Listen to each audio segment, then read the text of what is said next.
Hello and welcome to our closing thoughts video for Layers of Fear. I decided to do a quick one for this before we go ahead and pull open Inheritance, and I do want to do Inheritance as well because I enjoy the base game so much that I want to check out, see what the DLC is going to be like. So yeah, first of all, I guess we're going to talk about the quote-unquote horror aspect of it. I don't mean to be like quote-unquote in the sense that it's not good, but in the sense that, well, whatever. I guess I'm trying to say, I don't know why I said quote-unquote, let's just put it that way, alright? I have no idea, I just decided to say the word quote-unquote. Anyway, alright, so the horror aspect of the game, yeah. So, as a game from a horror point of view, is it good? Yes, I feel like there's a lot of like, well, there's a lot of like really well done scares. A lot of like really good artistic stuff from the point of view, like, I mean, of paintings, right? You do all that kind of nonsense, and that's really cool. And I'm actually a pretty big fan of that. The one that had the apples falling out of it, the rotten apples. This one, that definitely stood out in my mind because that was extremely cool. So I really like how it stuck to the whole artistic theme of the game. I also really like the one that was with the dollhouse, where when we opened the door, there was a giant eye looking at us. That was another really cool one. I mean, of course, we can just sit here and go over all the spooks if we want, but that's not the main point of this.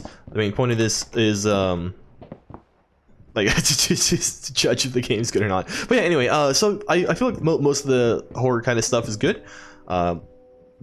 The fact that a lot of it does still stand out in my mind, I feel like, is a good indicator of it being enjoyable. Sure, there's quite a few jump scares in this, and in general, I do agree that doing a jump scare is kind of a cheap scare. But for the most part, I don't feel like there is an excessive amount, and they're definitely diluted pretty well by normal kind of stuff. The kind of psychological horror and just weird and whatnot kind of stuff that this game provides. I feel like dilutes all the jump scares pretty well, where they don't stand out too much in the sense that, you don't feel like it's just a train ride of jump scares, if you will. So that part I'm a pretty big fan of. Again, like the scares themselves are pretty unique. I can't overstate how much I actually enjoyed what kind of like stuff they invented for this for the game. So there is that. What else is there? The story itself, I feel like is, I don't know, maybe it's just me.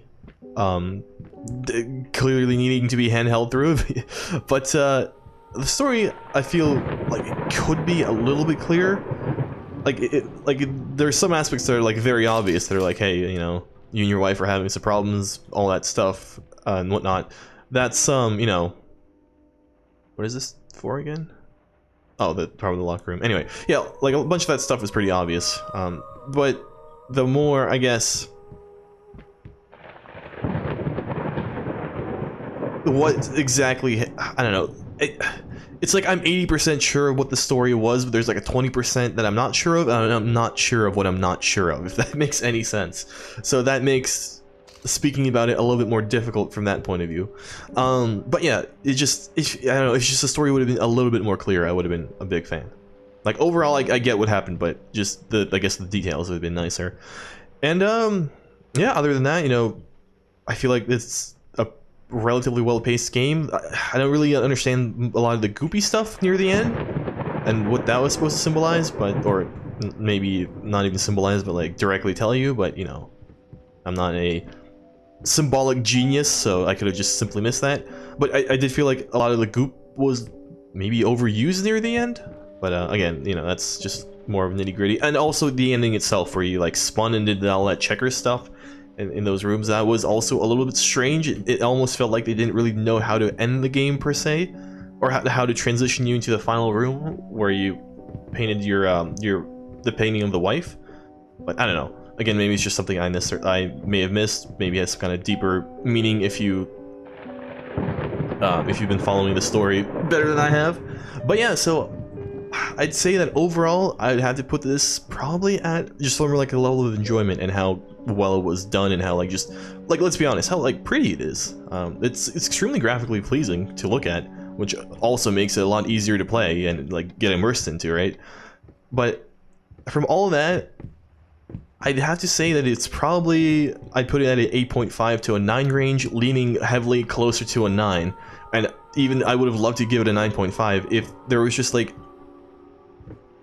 a little bit of a clearer story, less goop, and like that would have probably put it, you know, had me put it at a 9.5. But other than that, like, I mean, again, I don't want to get into the .01s, .11s, point whatevers, right? But like, basically, I guess what I'm saying is, it's for me right now, it's sitting at about an 8.9, but I don't want to do that, so I give you a range of 8.5 to 9, leaning heavily on 9, which is just a cop out. Like, let's be honest, but you know, still.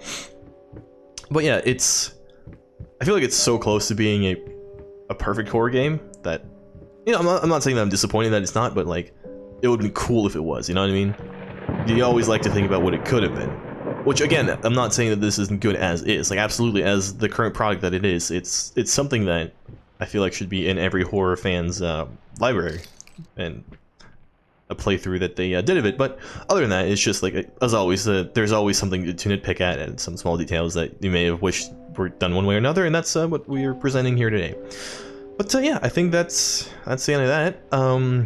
We'll jump into Inheritance after this and see how good the DLC for this is, but yeah. Absolutely enjoyable, and I would heavily recommend this if you're into this weird kind of love of scaring yourself genre that some people may be. You know, if you do garner pleasure of being spooked, as kind of weird as that sounds, then yeah, this is definitely, I'd say, for you. Yeah, I'd love for you to come back next time and enjoy Inheritance with me, the DLC to this, and if not, there's probably some other thing you can look up. We're doing a playthrough of Outlast now, if you want to look at that, that's also cool. But enough self-advertising. I'd love for you to come back next time and see whatever we do next time, or come back at all, please. But until that point, that you do come back, you've been the audience. I've been OvoCephalon, of course, and this has been Layers of Fear.